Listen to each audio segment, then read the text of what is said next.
জানাচ্ছি ঈদ মোবারক। বহু বছর পরে আল্লাহ রাব্বুল আলামিনের ইচ্ছায়, বাংলাদেশের মানুষের দোয়ায় আমি এবং আমার পরিবার দেশের মাটিতে দেশের মানুষের সাথে ঈদ পালন করতে সক্ষম হয়েছি। তার জন্য আমি প্রথমেই আল্লাহ রাব্বুল আলামিনের দরবারে শুকরিয়া আদায় করছি। আমি এই দেশের একজন নাগরিক হিসাবে আল্লাহ রাব্বুল আলামিনের কাছে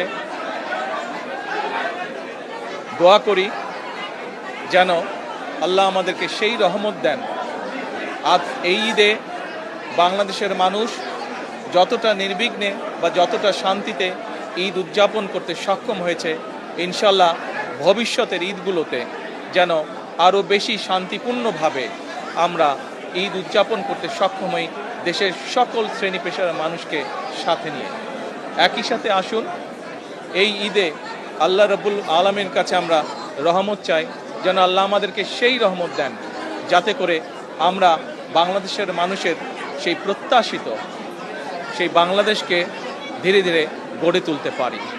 আজকের এই ঈদের দিনে দেশবাসীর কাছে আমি দোয়া চাই, একই সাথে দেশবাসীর কাছে আমি অনুরোধ জানাবো যে আপনাদের সহযোগিতা যদি থাকে, ইনশাল্লাহ আপনাদের এই নির্বাচিত সরকার দেশকে আপনাদের চাওয়া অনুযায়ী দেশ গঠনের কাজে সর্বোচ্চ শক্তি দিয়ে চেষ্টা চালিয়ে যাবে। সকলকে আমি আবারও ঈদের শুভেচ্ছা জানাই।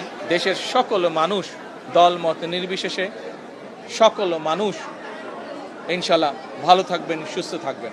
আজকের এই দিনে আমরা আবারও গভীর শ্রদ্ধার সঙ্গে স্মরণ করছি 1971 সালে যারা জীবন বাজি রেখে এই দেশকে স্বাধীন করেছিলেন, সেই শহীদ, সেই হতাহত মুক্তিযোদ্ধাদেরকে আমি একই সাথে স্মরণ করতে চাই 2024 সালের ছাত্র জনতার গণ আন্দোলনের মাধ্যমে এই দেশকে স্বৈরাচার মুক্ত করতে গিয়ে যারা শহীদ হয়েছেন, যারা হতাহত হয়েছেন, সেই সকল গণতন্ত্রের যোদ্ধাদেরকে, সেই সকল গণতন্ত্রে শহীদ হওয়া মানুষগুলোকে, তাদের সকলের আত্মার মাগফিরাত